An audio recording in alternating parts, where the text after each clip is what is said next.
మీ ఎలాంటి వ్యాపార ప్రకటనలకైనా వెంటనే మా ఛానల్ సంప్రదించండి. ప్రస్తుతం మనతో పాటు ప్రముఖ ఆధ్యాత్మికవేత్త, వేదిక్ ఆస్ట్రాలజర్ గోనుగుంట్ల సురేష్ బాబు గారు ఉన్నారు. సో గురువు గారితో మాట్లాడేద్దాం. నమస్కారం గురుగారు. ఓం గం గణపతయే నమః. స్వర్ణలక్ష్మి నమస్తే అస్తు. పరబ్రహ్మ స్వరూపిణి రాజ్యం దేహి ధనం దేహి సర్వకామాంచ దేహి మే. గురుగారు, శ్రీ పరాభవనామ సంవత్సరం సింహరాశి వాళ్ళకి ఎటువంటి అదృష్టాన్ని తీసుకురాబోతుంది? ఈ సంవత్సరం అంతా ఎటువంటి ఫలితాలు వీళ్ళు ఎక్స్పెక్ట్ చేయొచ్చు? మరి ఉగాది షడ్రుచుల్లో ఏ రుచి ఎక్కువగా వీళ్ళకి తగలబోతుంది? ఎటువంటి జాగ్రత్తలు తీసుకోవాలంటారు? సో మణికంఠ గారు, మీరు అడిగే క్వశ్చన్ చాలా బాగుందండి. ఉగాది పచ్చడితో స్టార్ట్ చేశారు. ముందుగా మనం రాసులకు వెళ్ళే ముందు ఈ యొక్క సంవత్సరం యొక్క మీనింగ్ తెలుసుకుంటే మన టోటల్గా ఓవరాల్ థీమ్ మనం తెలిసిపోతుంది. ఒక థీమ్, మన మూవీలో థీమ్ మనం చూసుకుంటాము. అదేంటి, ఫిక్షనా లేకుంటే రకరకాలు వస్తున్నాయి కదండి, లేదంటే ఓల్డ్ రాజులకు సంబంధించిన మూవీనా, లేదంటే ఫ్యామిలీ ఓరియంటెడ్ థీమ్ తెలుసుకుంటే మనకి కొంచెం గెస్ పెరుగుతుంది అనమాట. ఫస్ట్ ఈ సంవత్సరానికి యొక్క పేరు శ్రీ పరాభవనామ సంవత్సరం అని పెట్టారు. పరాభవం అంటే మనందరికీ తెలుసు, ఇది కొంచెం పాత మాట. ఇప్పుడున్న వాడికి లాంగ్వేజ్లో చూసుకుంటే అపజయము, అవమానము, అధికార నాశనం అనుకోవాలి, అధికార పతనం, అహంకారం అని చెప్తూ ఉంటారు. మీనింగ్ అంటే పరా అంటే దూరంగా ఉండటం, అభావం, భావం అంటే ఇన్సెక్యూర్గా ఫీల్ అయిపోవటం. అంటే ఈ సంవత్సరం అంతా జనాలు ఎలా ఉండాలంటే మనకి ఇన్ఫీరియారిటీ కాంప్లెక్స్కి దూరంగా ఉండాలి, అభావానికి దూరంగా ఉండాలి, పిరికితనానికి దూరంగా ఉండాలి అని మనకు చెప్తూ ఉంటారు. మనం ఎప్పుడు అభావంగా ఫీల్ అవుతాము, ఎప్పుడు ఇన్సెక్యూర్గా ఫీల్ అవుతాం, ఎప్పుడైతే మనం గిల్టీ పనులు చేస్తూ ఉంటామో, ధర్మానికి వ్యతిరేకంగా వెళ్తూ ఉంటామో, అప్పుడు మనకు తెలవకుండానే మనకి ఇన్ఫీరియారిటీ పెరుగుతూ ఉంటుంది. ఇన్ కేస్ అలాంటి సిచ్యువేషన్లో మనకు తెలుసో తెలవకుండా ఉంటే అది ఒక స్కామ్ లాగా, లేకుంటే ఒక గిల్టీ లాగా బయటికి ఎక్స్పోజ్ అయిపోతుంది. తద్వారా మనలో ఉన్న అపజయం కలుగుతుంది, అహంకారం పోతుంది, తర్వాత మనం ఏమనుకున్న అవమానం, పతనం స్టార్ట్ అవుతుంది. అందుకని ఈ సంవత్సరంలో చాలా జాగ్రత్తగా ఉండాలి. ఈ రాశి పేరే సింహరాశి అండి. సూర్యుడికి సొంత రాశి ఇది. ఇందులో ఉన్న మఖ నక్షత్రాలు చూసుకుంటే పూర్వ పాల్గొని, ఉత్తర పాల్గొనే నక్షత్రాలు ఉంటాయి. ఇవి చిన్న నక్షత్రాలు ఏం కాదండి, గ్రేట్ నక్షత్రాలు. మఖ నక్షత్రం వచ్చేటప్పటికి పితృదేవతలు అంత దూరం ఆలోచిస్తారు, వీళ్ళు పితృదేవతల గురించి ఆలోచిస్తారు, అంత రాశి ఇది. తర్వాత శుక్రుడికి సంబంధించిన ఉత్తర పాల్గొనే నక్షత్రం ఉంది, తర్వాత పూర్వ పాల్గొనే నక్షత్రము ఉన్నాయి. ఇవన్నీ చాలా పెద్ద పెద్ద నక్షత్రాలు, పవర్ఫుల్ స్టార్స్ అనమాట. ఇందులో ఉన్న వాళ్ళు కూడా ఎలా ఉంటారంటే, ఇలా యాటిట్యూడ్ అంతా నాదే, మొత్తం నేనే చేస్తున్నాను, నా చుట్టే ప్రపంచం అంతా తిరుగుతుంది, లేదంటే నేనే వాళ్ళకి అంతా చేస్తున్నాను అన్నట్లు ఉంటుందండి యాటిట్యూడ్. సో అలా ఉండబట్టి వాళ్ళు రాజు అవుతారు. వర్క్ గారు కదండి, ఎంత పెద్ద కష్టమైనా వీళ్ళకి పెద్ద కష్టం అనిపించదు. అయితే వీళ్ళకి ఒక ట్రూత్ కూడా ఇలా యాక్సెప్ట్ చేసుకోవాలి. అదేంటో తెలుసుకోబోయే ముందు ఇందులో ఈ నక్షత్రం వాళ్ళకి ఫస్ట్ శ్రీ పరాభవనామ సంవత్సరంలో ఈ రాశి వాళ్ళందరికీ చక్కగా అష్టైశ్వర్యాలు కలగాలి, భోగభాగ్యాలు కలగాలి, వీళ్ళు అన్షేకబుల్ పర్సనాలిటీగా ఉండేసి జీవితంలో దూసుకుని పోవాలని చెప్పేసి మనం కోరుకుందాం. తర్వాత వీళ్ళకి పేరు బలం కనుక చూసుకుంటే మా, మీ, ము, మేము, టాటి, టూటే అన్న లెటర్స్ అంతా సింహరాశిలో ఉంటారు. వీళ్ళకి వెరీ ఇంట్రెస్టింగ్ ఏంటంటే ఆదాయం 5 ఉంది, వ్యయం కూడా 5 ఉంది. అంటే ఎంత వస్తుందో అంత పోతుంది. తర్వాత రాజ్యపూజ్యం 7 ఉంది, అవమానం కూడా 7 ఉంది. ఎంతమంది అప్రిషియేట్ చేస్తారో అంతమంది వీళ్ళని ఇన్సల్ట్ చేస్తూ ఉంటారు. బట్ ఓవరాల్గా ఏంటంటే కూల్గా ఉంది, పెద్ద నెంబర్స్లో తేడా అయితే ఏమీ లేదని వీళ్ళు గమనించుకోవాలి. ఇంకొక ముఖ్యమైన విషయం ఏంటంటే వీళ్ళకి జూన్లో గురువు మారుతూ ఉండటంతో దానికి ముందు దాని తర్వాత అన్నట్లు ఉంటుంది వ్యవహారం. అంటే ఇక్కడ మనకి గోదావరి పుష్కరాల నుంచి డీటెయిల్స్ చూసుకుంటే శని వల్ల ఏమవుతుందంటేనండి, అష్టమ శని నడుస్తుంది. ఏదో ఒక బాధతో కంటిన్యూస్గా ఉంటూ ఉంటారు, ఏదో ఒక ఇరిటేషన్ వీళ్ళకి చుట్టూ ఉంటూ ఉంటుంది. అందులోని ఈ రాశితో పాటు ఏళ్ళ ఇంట్లో ధనుసు రాశి ఉన్న, తర్వాత కుంభరాశి, మీనరాశి, మేషరాశి వాళ్ళు ఉంటే వీళ్ళ ఇంట్లో యజమాని కానివ్వండి, లేదంటే భార్యాభర్తలు ఎవరిదని ఈ రాశి ఉండి, మిగతా రాశులు వాళ్ళు కనుక ఇప్పుడు చెప్పుకున్న రాశులు వాళ్ళు అదే ఇంట్లో కనుక ఉంటే ప్రాబ్లమ్స్ ఇంకా ఎక్కువ అయ్యే అవకాశం ఉంటుంది. మొన్న ఒక ఎన్ఆర్ఐ కాల్ చేశారు నాకు. వాళ్ళకి 18 సంవత్సరాల వయసున్న కొడుకున్నాడు. ప్రాబ్లం ఏంటంటే వీళ్ళిద్దరికి పట్టలేదు. నేను చూసినట్టు నాకు డౌట్ వచ్చింది, ఎందుకు ఇద్దరి మధ్య ఎంత ఆర్గ్యుమెంట్, వీళ్ళిద్దరికి పట్టలేదని చెప్పేసి భార్య అయిన వాళ్ళ ఆమె, ఆ తర్వాత వీళ్ళ ముగ్గురు ఇన్ఫ్లుయెన్స్ చిన్న అమ్మాయి పడిపోతుంది. చూస్తే ఇప్పుడు నేను చెప్పుకున్న నక్షత్రాల వాళ్ళు టోటల్గా ఇంట్లో వాళ్ళు మొత్తం ఫుల్ ప్రెషర్స్తో ఉన్నారు. వాళ్ళు విషయం ఏంది నేను తెలుసుకుంటే ఆ ఫోన్లో ఈ రాసుల పేర్లు చెప్పగా నాకు అర్థమైపోయింది. అందరూ నలుగురుంటే ముగ్గురికి శని బాధలు పడే వాళ్ళే ఉన్నారు. ఇలా ఈ రాశితో పాటు వీళ్ళు ఒక్కళ్ళైతే ఓకే మేనేజ్ చేసుకోగలుగుతారు ఏదో విధంగా, బట్ వేరే వాళ్ళు కూడా ఉంటే ప్రాబ్లం ఎన్హాన్స్మెంట్ అవుతుంది, చాలా ప్రాబ్లమ్స్ క్రియేట్ అవుతుంది. కాబట్టి జాగ్రత్తగా ఉండటం ఎంతైనా అవసరం. మీ మనాన్ని మీ పనులు మీరు చేసుకోండి, మైండ్ యువర్ ఓన్ బిజినెస్, ఇలా వెళ్ళిపోతుంది కూల్గా. బట్ వేరే వాళ్ళు ఉంటే వీళ్ళకి డిస్టర్బెన్స్ ఇంకా ఎక్కువ అవుతుందని గమనించుకోవాలి. మనకేం చెప్తారంటే వీళ్ళకి 12వ స్థానం వరకు స్థాన ప్రాప్తి వాదం హాని అని చెప్తారు. అంటే స్వల్ప దుఃఖ నిచనీయం, కొంచెం కష్టాలు ఉంటాయి శని వల్ల. రెండోది గురువు 11వ ప్లేస్లో ఉండటంతో, 11వ స్థానంలో ఉండటంతో వీళ్ళు కొంతవరకు ఏదో విధంగా లాక్కొని వచ్చేస్తారు జూన్ జూలై వరకు.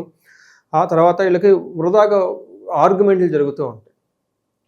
నెక్స్ట్ కేతు ఫస్ట్ హౌస్లో ఉండటంతో కొంచెము ఒంటికి సంబంధించిన వ్యవహారాల్లో పెయిన్స్ అవన్నీ వచ్చే అవకాశం ఉంటుంది. బట్ ఓవరాల్గా చూసుకుంటే ఇవి చిన్న కాబట్టి కూల్గా వెళ్ళిపోయే ఒక పీరియడ్ అని మనం గమనించుకోవచ్చు. అట్లా అనేది ఎక్స్పెరిమెంట్లు చేసే ఇయర్ అయితే కాదు.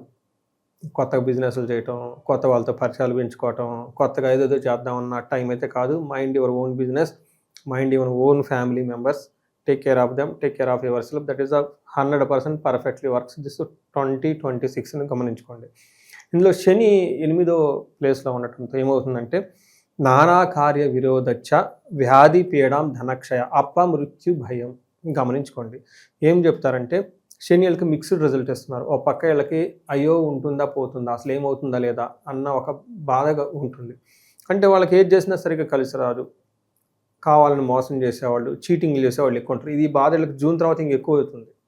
జూన్ వరకు ఏదో విధంగా నార్మల్గా ఉంటుంది. అపమృత్యు అంటే వీళ్ళు తలబెట్టిన పని ఉంటుందా పోతుందా, అసలు మనం ఉంటామా పోతామా ఏంటి అన్న ఒక డైలమాలా పడిపోయే అవకాశం ఎక్కువగా ఉంటుంది. ఇలాంటి సిచ్యువేషన్లో ఒక విషయం గమనించుకోవాలి, ధనాన్ని కోల్పే అవకాశం ఎక్కువగా ఉంటుంది, ఉద్యోగాలు కోల్పే అవకాశం ఎక్కువగా ఉంటుంది. బాగా కనుక కష్టపడితే అందులో ఉపయోగం ఉండకుండా ఉంటుంది. అంటే వర్క్లో హెవీ ప్రెషర్ ఉంటుంది, వీళ్ళకని గమనించుకోవాలి. ఇదే విధంగా పిల్లల విషయంలో కూడా గొడవలు అవుతూ ఉంటాయి.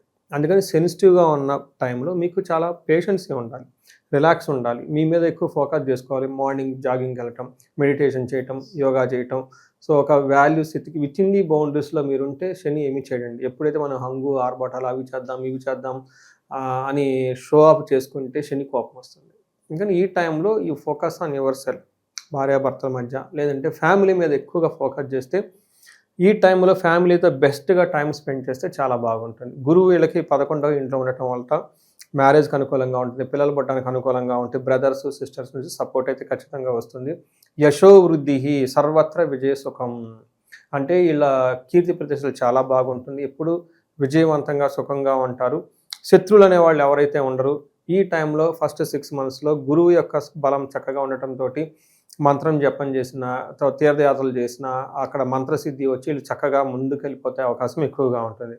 12వ స్థానంలో గురువు మారుతున్నాడు జూన్ తర్వాత. ఇక్కడ వీళ్ళకి కొంచెం చాలా టఫ్ అయిన పీరియడ్. టఫ్ అని చెప్పను, మిక్స్డ్గా ఉంటుంది, కొంచెం జాగ్రత్తగా పెంచుకోవాలి. ఎందుకంటే ఆల్రెడీ శని వీళ్ళకి అంత సపోర్ట్ ఇవ్వటం లేదు. ఇప్పటిదాకా గురువు వీళ్ళకి నెట్టుకొని వచ్చారు. ఒక ఏమంటారు తుఫాన్ వచ్చినప్పుడు గ్రేట్ వాల్ లాగా గురువు కాపాడుకుంటూ వచ్చారు. ఈ గురువు కూడా మారుతూ ఉండటంతో ఆ సపోర్ట్ లేకుండా అవకాశం ఎక్కువగా ఉంటుంది. నెక్స్ట్ 6 months కేర్ఫుల్గా ఉండాలి. అయితే గురువు ఇక్కడ వీళ్ళకి ఏం చేస్తారంటే శుభమూల వ్యయచ్చ ప్రాణ విక్రయము స్థాన భ్రష్టత్వం అంటారు. అంటే ఉన్న పదవి కోల్పోయే అవకాశం ఎక్కువగా ఉంటుంది. శుభకార్యాల గురించి పెద్ద పెద్ద ఖర్చులు చేయాల్సిన అవసరం ఎక్కువగా ఉంటుంది. వాళ్ళకి బాగా అవసరమైన వాటిని అమ్ముకునే అవకాశం ఎక్కువగా ఉంటుంది. అప్పటిదాకా ఏదన్నా వెహికల్ కానివ్వండి, ఒక ల్యాండ్ ప్రాపర్టీ, ఒక పొలం ఏదో ఉంటుంది, వాళ్ళకి బాగా సపోర్ట్ ఇచ్చింది, దాన్ని అమ్ముకునే అవకాశం ఎక్కువగా ఉంటుంది. పల్లెటూళ్ళలో అయితే, విలేజెస్లో అయితే ఆ పశువులు అవన్నీ ఉంటాయి కదండి, బాగా పాలిచ్చిన బెరగొడ్లు అన్నీ అమ్ముకునే అవకాశం ఎక్కువగా ఉంటుంది. బట్ ఒక రకంగా వాళ్ళకి హెల్త్ బాగుంటుంది. ఎడ్యుకేషన్కి సంబంధించిన వ్యవహారాల్లో పిల్లలకి వాళ్ళందరికీ బాగా అవసరం ఉంటుంది. గురువు వీళ్ళకి చక్కగా మిక్స్డ్ రిజల్ట్ ఇస్తూ ఉన్నారు. కొన్ని విషయాలకు బాగా సపోర్ట్ కూడా చేస్తూ ఉన్నారు. రాహు వీళ్ళకి 7వ స్థానంలో ఉండటంతో అగైన్ ఇక్కడ మిక్స్డ్ రిజల్ట్ అని చెప్పుకోవాలి. ఫారిన్లో ఉండటం, ఇంటర్నేషనల్ కనెక్షన్స్ పెట్టుకోవటము, సోషల్ మీడియాలో ఉన్న వాళ్ళకి అంతా బాగుంటుంది. ఇలా కొన్ని ఫీల్డ్ వాళ్ళకి చాలా బాగుంటుంది. అయితే ఇదే రాహు ఏం చేస్తారంటే గమన వ్యధ, ఓకే, గమనం వృధం అని చెప్తూ ఉంటారు. అంటే ట్రావెల్స్ అనవసరంగా చేస్తే అందులో ఉపయోగం ఏముండదు, వృధాగా వెళ్ళి రావటమే తప్ప అని చెప్పేసి మన ఇది కూడా చూపిస్తూ ఉంటుంది. సో ఇది మనం చూసుకున్నాం కదండి. నేను ఒక శని విషయంలో జాగ్రత్తగా ఉంటే, లేటర్ ఆఫ్లో గురువు వల్ల జాగ్రత్తగా ఉంటే బాగుంటుంది.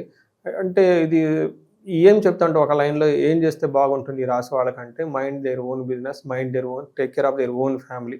ఇది వదిలేసి మిగతా ఏది చేసినా వీళ్ళకి సోషల్ సర్వీస్ లాంటివి పెట్టుకోకూడదు అంటారు. అస్సలు ఏమొద్దు. చక్కగా ఉదయాన్నే లేచామా, యోగా చేసుకున్నామా, మెడిటేషన్ చేసుకున్నామా, ఆఫీస్కి వెళ్ళామా, బట్టలు నీట్గా వేసుకున్నామా, ఫ్యామిలీతో సినిమాకి వెళ్ళామా, వాళ్ళ గురించి ఏమైనా ఫోకస్ చేసుకున్నామా, సాయంత్రం పూట పకోడీలు అవన్నీ చక్కగా వండించుకొని హ్యాపీగా తింటూ టీవీ చూస్తూ టైం స్పెండ్ చేస్తే, అంటే ఆల్రెడీ ఉన్న బిజినెస్ ఆల్రెడీ ఉన్న చేసుకుంటే ది బెస్ట్ పీపుల్ వీళ్ళు. కాకపోతే వీళ్ళు అలా ఉండరు, వీళ్ళతో వచ్చిన గొడవ అది చేద్దాం ఇది చేద్దాం ఏదేదో చేద్దాం అనుకొని చేసుకుంటే ఆ టైం కాదు ఇది. అందులో వీళ్ళకి భంగపడే అవకాశం ఎక్కువగా ఉంటుందని గమనించాలి. ఇక ఈ రాశిలో ఉన్న నక్షత్రాలకు ఏ విధంగా ఉంటుంది సంవత్సరం? మఖా, పూర్వ పాల్గొని, ఉత్తరం ఇవన్నీ పవర్ఫుల్ నక్షత్రాలు. ఫస్ట్ మఖా వాళ్ళకి రాజ సమాన సౌఖ్యము, రాజ్యం, ఇంకేం కావాలండి వాళ్ళ డిగ్రీ వాళ్ళ అది సింహరాశి కాబట్టి మా స్టైల్ మాదే. వాళ్ళకి ఒక ఆపర్చునిటీస్ వచ్చే అవకాశం ఎక్కువ ఉంటుంది, ధనాభివృద్ధి ఉంటుంది, పట్టాభిషేకం, అది అందులో తగ్గైతే ఏమీ లేదు. అయితే ఎందుకో భయపడుతూ ఉంటారు, ఫారిన్ రిలేటెడ్ లేదంటే దూర ప్రాంతాలకు వెళ్ళే అవకాశం ఎక్కువగా ఉంటుంది. పూర్వ పాల్గొనే నక్షత్రం వాళ్ళకి రాజసమాన సౌఖ్యం ఉంటుంది, ధనాభివృద్ధి ఉంటుంది, ధనలాభం ఉంటుంది, పట్టాభిషేకం అంతా బాగుంటుంది. హెల్త్ విషయంలో కొంచెం జాగ్రత్తగా ఉండాలి. వీళ్ళు అగైన్ శని వల్ల విపరీతంగా భయపడే పరిస్థితులు ఉంటాయి కాబట్టి భయం కాబట్టి భయపడని అవసరం లేదు. నెక్స్ట్ ఉత్తర పాల్గొనే నక్షత్రం వాళ్ళకి వీళ్ళకి రాజసమాన సౌఖ్యం ఉంటుంది, ధనలాభం బాగుంటుంది, హెల్త్ బాగుంటుంది. అయితే వీళ్ళు కూడా శని వల్ల ప్రభావంతో హోల్ ఇయర్ కొంచెం భయపడుతూ ఉండే పరిస్థితులు ఎక్కువ ఉంటాయి కాబట్టి జాగ్రత్తగా ఉండాలి. ఇక వీళ్ళు ఈ సంవత్సరం వీళ్ళకి టర్నింగ్ పాయింట్ అంటే ఏం చెప్తారు గురువు? వీళ్ళకి టర్నింగ్ పాయింట్ అంటే ఫస్ట్ 6 months గురువు చాలా బాగా కాపాడుతూ ఉన్నాడు. ఎక్కువగా ఫ్యామిలీ ఓరియంటెడ్గా పెట్టుకోవటం అనేదే టర్నింగ్ పాయింట్. అంటే ఇప్పటిదాకా అది చేద్దాం ఇది చేద్దాం అన్నవాళ్ళు కొంచెం ఫోకస్ షిఫ్ట్ చేస్తారు, ఫ్యామిలీ కోసం ఏదన్నా చేయాలి, ఈ పని ఆ పని కాకుండా ఈ పని చేసుకుంటే చాలా చక్కగా ఉంటుంది. ఒకటే బెస్ట్. వీళ్ళ ఫ్యామిలీతో బాగా స్పెండ్ చేయగలిగితే, ఎంత టైం వీళ్ళ ఫ్యామిలీతో రాసి పెట్టుకోండి. నేను అగైన్ చెప్తున్నానండి సింహరాశి వాళ్ళకి, ఒకటే మిమ్మల్ని కాపాడేది ఏంటంటే మీ గురించి మీరు టైం స్పెండ్ చేయండి. చక్కగా ఉదయాన్నే లేవండి, యోగా చేయండి, మెడిటేషన్ చేయండి, ఫ్యామిలీతో బాగా టైం స్పెండ్ చేయండి. మీ మిసెస్ తోటి లేదంటే హస్బెండ్తో టైము, పిల్లలతో టైము, తీర్థయాత్రలు తిరగండి, ఆధ్యాత్మికంగా ఉండండి. అది మీకు 10 times రివార్డ్ వస్తుంది ఫ్యూచర్లో. ఓకే. ఇక ఈ సంవత్సరం మరి ఎటువంటి పరిహారాలు చేసుకుంటే బాగుంటుందంటారు? శనికి సంపూర్ణ శాంతి పూజలు ఖచ్చితంగా చేసుకోవాల్సిందే. రెండోది, జాతకం చూపించుకోవటం ఎందుకని అవసరం. ఎందుకంటే ఈ అష్టమ శని టైంలో వేరే గ్రహాలు, వీళ్ళకి రాహు కూడా 7వ ఇంట్లో ఉండటంతో ఇన్ కేసు వాళ్ళ శని అంతర్దశల్లో అవి దశలు ఇండివిజువల్ జాతకంలో ఉంటే ఏమైనా శాపాలున్నా, పితృశాపాలున్నా, స్త్రీ శాపాలున్నా, లేదంటే ఇలాంటివి ఏమైనా ఉంటే ఈ ఏలినాటి శనికి అవి యాడ్ అయితే ఇంకా ప్రాబ్లం ఎక్కువగా ఉంటుంది. ఇప్పుడు ఏలినాటి శని మనం డిసిప్లిన్గా ఉంటే ఓకే, బట్ ఇంకా వేరే శాపాలు ఇదే టైంలో వాళ్ళు ఇండివిజువల్ జాతకంలో యాక్టివ్ అయి ఉన్నా, లేదంటే వీళ్ళ ఫ్యామిలీలో ఇందాక చెప్పిన రాసులు వాళ్ళు ఉన్నా ప్రాబ్లం అవుతుంది. అదేమంటారంటే హైలీ ఇన్ఫ్లమేబుల్, కోవిడ్ టైంలో చూసారు కదండి, వాళ్ళు బాగానే ఉంటారు, పక్కన వాళ్ళకి ఏదైనా వస్తే వీళ్ళకి ప్రాబ్లం అవుతుంది. అట్లానే ఇంట్లో వీళ్ళు ఓకే బ్యాలెన్స్, బట్ వేరే వాళ్ళ ద్వారా వీళ్ళకి అటాక్ అయ్యే అవకాశం ఉంది కాబట్టి చాలా జాగ్రత్తగా ఉండాలి. ఇంకా నాకు కొంతమంది మనకి కామెంట్లు అవి పెడుతూ ఉంటాను, నేను చూస్తూ ఉంటాను, రెస్పాండ్ అవ్వను. కానీ చెప్పకూడదు కానీ చెప్పాలి, రిలేషన్షిప్ విషయాలు చాలా జాగ్రత్తగా ఉండాలి. రిలేషన్షిప్స్ బ్రేక్ అవుతాయి ఖచ్చితంగా, లేదంటే మిస్అండర్స్టాండింగ్స్ వస్తాయి, లేదంటే థర్డ్ పర్సన్ ఎంటర్ అయిపోయి అనవసరమైన క్రియేట్ చేసే అవకాశం కూడా ఎక్కువగా ఉంటుంది. కాబట్టి అందుకని mind their own business, take care of the family, that's all. వేరేది ఏదైనా చేసినా అనవసరంగా టైం వేస్ట్, అంతా వేస్ట్. ఓకే. శని పరిహారాలు, శని పిప్పలాద స్తోత్రం చదువుకోండి ఉదయం సాయంత్రం చక్కగా. తర్వాత తిరునల్లార్ అని చెప్పేసి ఉంటుంది మనకి తమిళనాడు దగ్గర, అక్కడ శనికి సంబంధించిన తైలాభిషేకం చేయించుకోండి, చాలా బాగుంటుంది. ఎలాంటి ప్రాబ్లం ఉన్నా కానీ ఈ రాశి వాళ్ళకి చక్కగా శని సంపూర్ణ శాంతి, శని తైలాభిషేకం, శనికి పాశుపత అభిషేకంతో పాటు మన్యు పాశుపత అభిషేకం చేయించుకుంటే చాలా బాగుంటుంది. గురువుకి సంబంధించి చక్కగా గురువు తీవ్రత యొక్క ప్రాబ్లం అవడానికి గుంటూరు దగ్గర కోటాప్ కొండ అని ఉంటుంది, అక్కడ శుభ్రంగా దర్శనం చేసుకుంటే టైం స్పెండ్ చేసి అక్కడ హోమం కూడా చేస్తారు. ఆ హోమం చేయించుకుంటే ఈ గురువు యొక్క ప్రాబ్లమ్స్ అన్నీ పోయి చక్కగా ఉంటారు. సో ఈ రాశి వాళ్ళు అష్టైశ్వర్యాలు కలగాలి, భోగభాగ్యాలు కలగాలని చెప్పేసి మనం కోరుకుందాం. ఓవరాల్గా ఈ కొత్త సంవత్సరం సింహరాశి వారి పరిస్థితి ఏ విధంగా ఉంటుంది, ఏ విధంగా ముందుకు వెళ్ళాలి, మంచి దిశానిర్దేశం చేశారు. ధన్యవాదాలు. ధన్యవాదాలు.